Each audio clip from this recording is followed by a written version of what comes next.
Pengungsian. Terima kasih informasinya jurnalis Kompas TV Fedriska Ananda dan juga juru kamera Yogi Syahrevi melaporkan langsung dari lokasi kebakaran tepatnya di posko pengungsian di Kemayoran, Jakarta. Nanti akan kami update lagi perkembangan dari sana. Terima kasih Fedriska Ananda dan juga Yogi Syahrevi. Selamat bertugas kembali dan tetap berhati-hati. Saat ini kami akan tampilkan kepada Anda, ini adalah visual terbaru dari udara, dari juru kamera Andika Pratama dan juga Denny Yosua yang memperlihatkan kepada Anda bagaimana situasi dan juga kondisi pasca kebakaran yang menghabiskan ratusan rumah warga di wilayah Kemayoran, Jakarta, di mana setidaknya ada 500 kepala keluarga terdampak akibat peristiwa kebakaran yang terjadi pada tadi malam.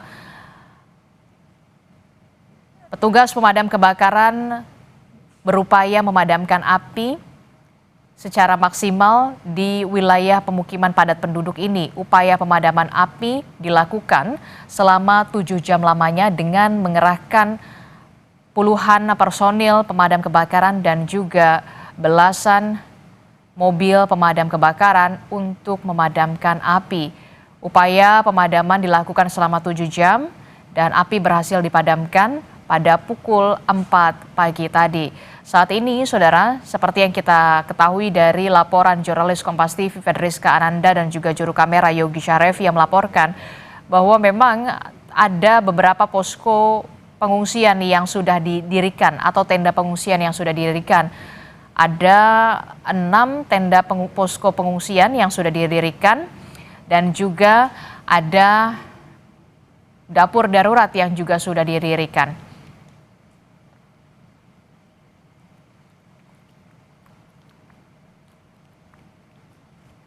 Kita akan bahas soal kebakaran di permukiman padat penduduk di Kemayoran, Jakarta bersama dengan staf khusus Gubernur DKI Jakarta yang sudah hadir melalui sambungan daring, Pak Nirwono Yoga. Selamat pagi, Bapak. Ya, pagi Mbak Adisti, apa kabar? Baik, Bapak, ini kan kita telah lihat ya, 500 kepala keluarga terdampak akibat peristiwa kebakaran di permukiman padat penduduk di Kemayoran, Jakarta. Bagaimana langkah cepat dari Pemprov DKI Jakarta untuk bisa menangani korban terdampak? Ada 500 kepala keluarga Bapak di sana. Baik, yang pertama tentu mewakili Pak Gubernur dan Wakil Gubernur ya, mengucapkan turut prihatin ya atas bencana kebakaran yang terjadi di kawasan Kemayoran ini. Yang kedua tentu ini dalam proses tanggap darurat ini Mbak Adisti ya, jadi sejak tadi malam seluruh OPD terkait sudah diterjunkan untuk mengantisipasi pertama tentu memadamkan kebakaran ya, terus kemudian menyiapkan tenda-tenda darurat, kemudian lakukan juga pendataan secara akurat ya, apa saja yang dibutuhkan. Pagi ini pun ya mulai dari tingkat wali kota, camat dan lurah juga sudah diinstruksikan oleh Bapak Wakil Gubernur untuk langsung terjun ke lapangan untuk mendata dan mengecek kembali apa saja yang masih kurang untuk dapat segera dipenuhi. Ini dalam proses tanggap daruratnya ya.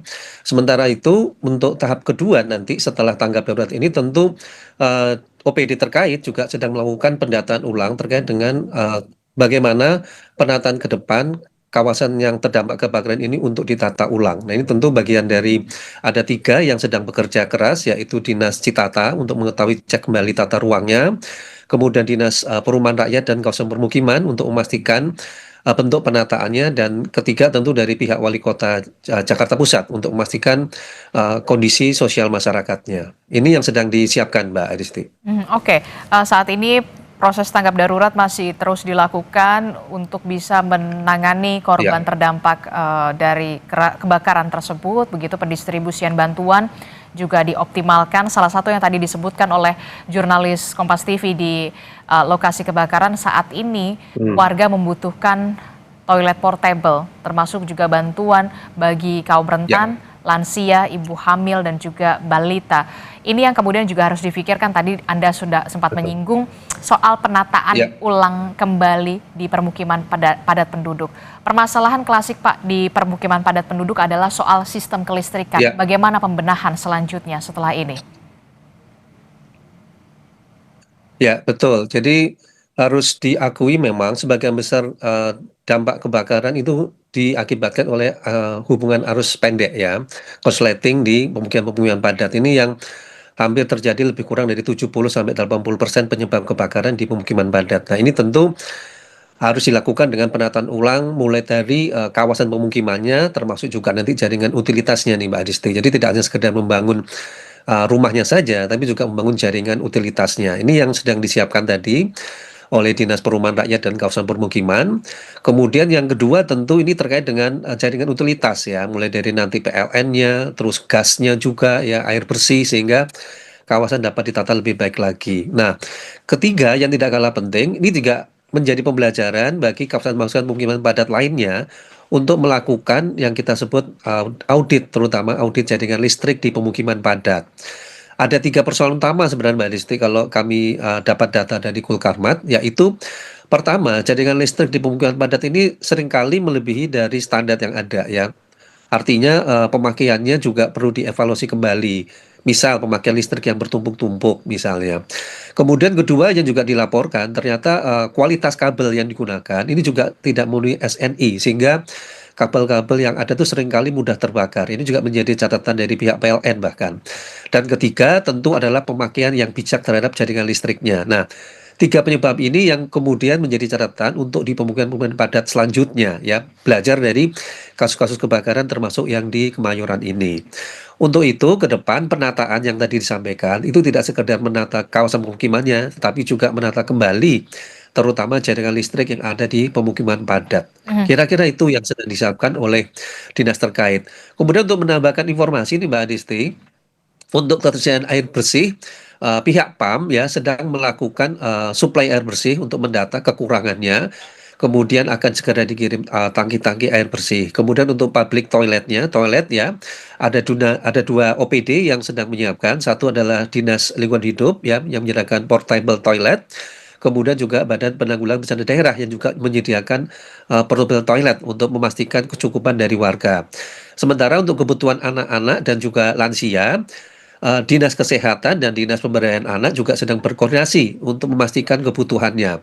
Terkait tadi berita informasi untuk adik-adik yang sedang melakukan ujian, Dinas Pendidikan sudah menginformasikan akan melakukan pendampingan untuk memastikan bahwa anak-anak dapat mengikuti ujian selanjutnya yang akan diatur oleh masing-masing sekolah dari anak-anak didik yang hari ini tidak bisa ikut ujian. Kira-kira itu catatan tambahannya Mbak Adisti. Oke, ada beberapa catatan tambahan, salah satunya ada Dinas Pendidikan yang nanti juga akan menghandle bagaimana kemudian nasib anak-anak yang saat ini seharusnya dijadwalkan akan menjalani ujian, tapi dengan peristiwa ini nanti akan seperti apa, nanti akan diatur kembali. Saya tertarik kepada audit Pak, audit soal kelistrikan, sistem kelistrikan yang ini betul-betul harus segera dibenahi secara komprehensif terutama di DKI Jakarta di permukiman padat penduduk. Nah, auditnya nanti akan seperti apa implementasi di lapangannya terutama bagi permukiman padat penduduk. Apakah ini akan dilakukan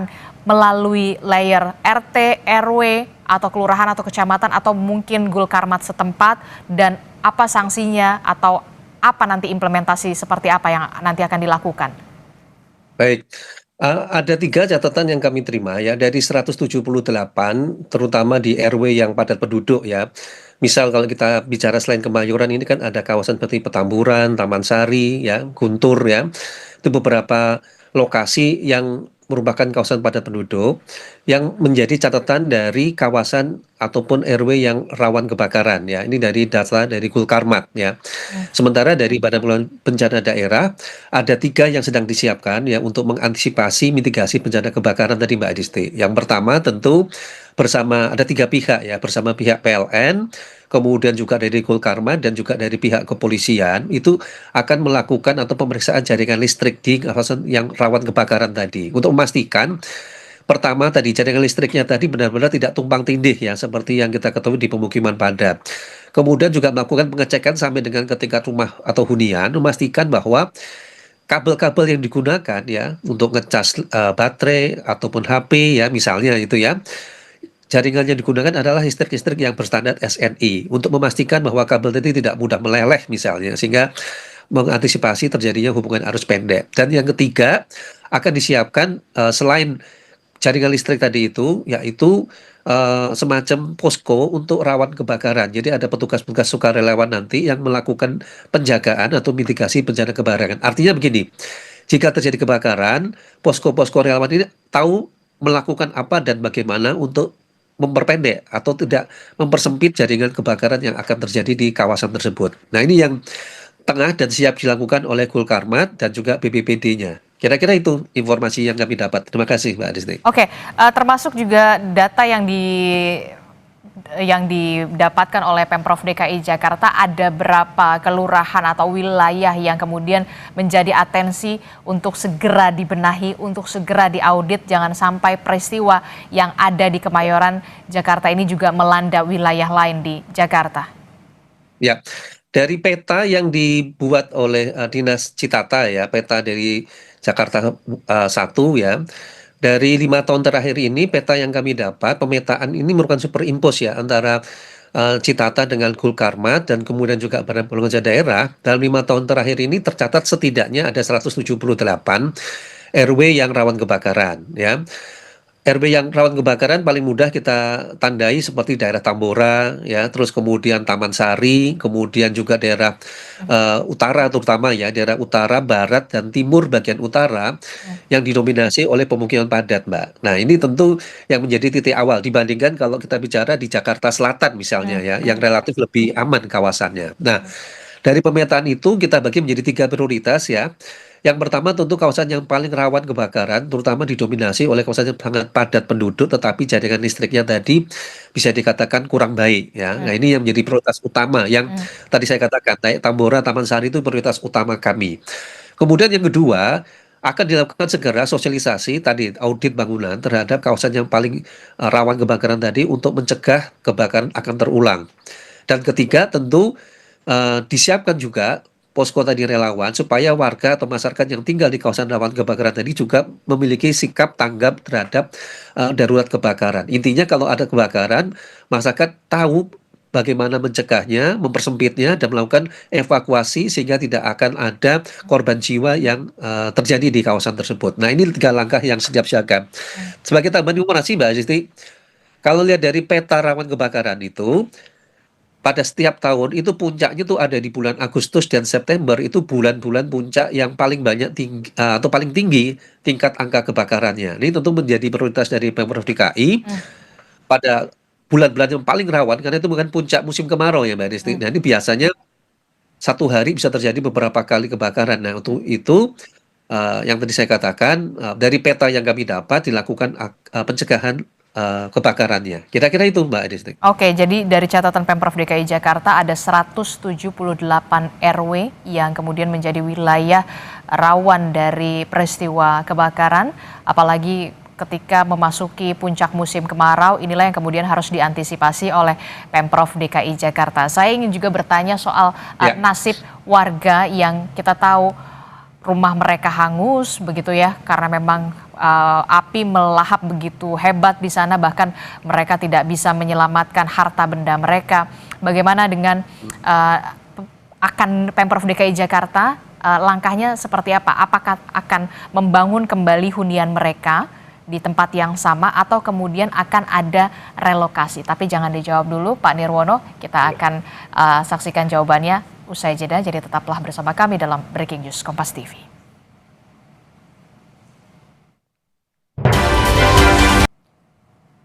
Yang Anda saksikan ini adalah visual dari udara yang diambil oleh pilot drone Kompas TV yang memperlihatkan bagaimana dampak dari kebakaran yang menghanguskan ratusan permukiman atau ratusan rumah di permukiman padat penduduk di wilayah Kemayoran, Jakarta. Dari informasi sementara yang kami dapatkan, setidaknya ada 500 kepala keluarga terdampak dari peristiwa kebakaran. Kita lihat bersama saudara dari pantauan udara di mana atap dari rumah warga seluruhnya hangus terbakar api.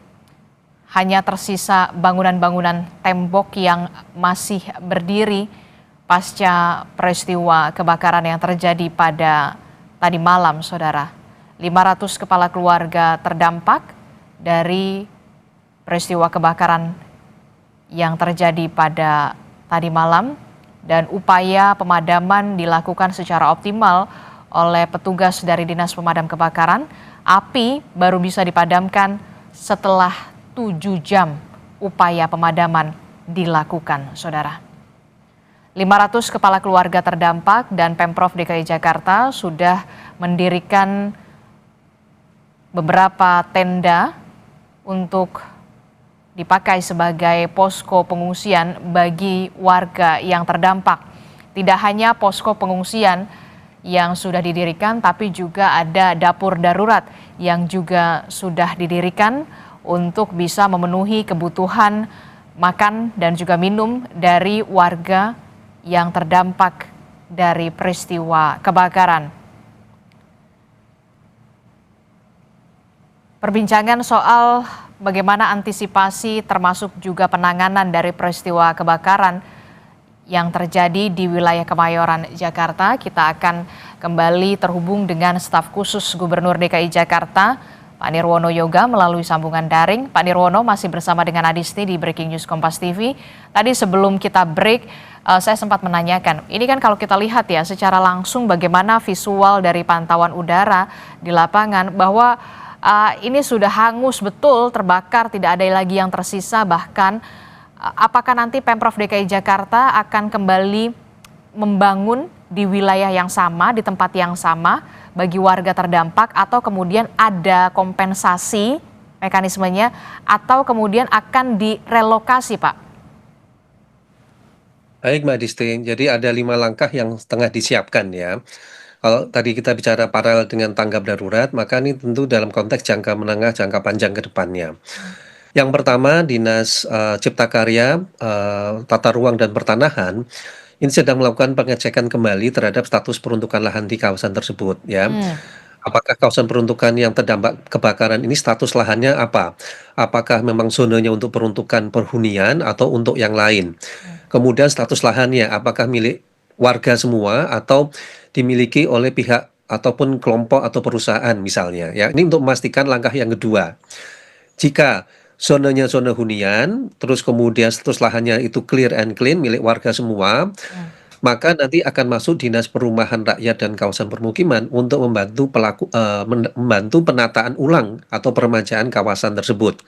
Ini tentu perlu perlu masukan dari masyarakat nanti kira-kira penataannya mau seperti apa, sehingga ke depan akan jelas penataannya, misalnya tadi ya kawasan pemukiman yang bebas kebakaran misalnya ya, sehingga nanti bisa melibatkan Gulkarmat yang akan memberikan SOP standar terhadap penataan kawasan yang benar-benar aman dari kebakaran ya. Ini teman-teman dari Gulkarmat yang akan memberikan masukan.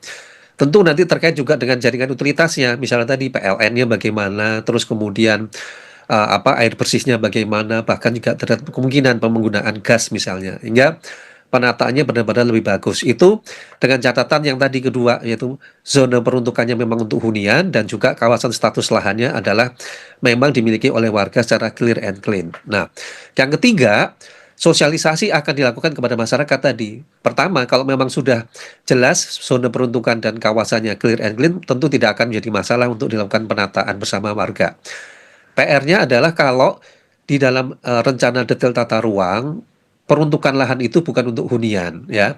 Atau misalnya tadi lahan yang dimiliki tidak semua dimiliki oleh warga ya, dibuktikan dengan SHM ya, sertifikat hak milik.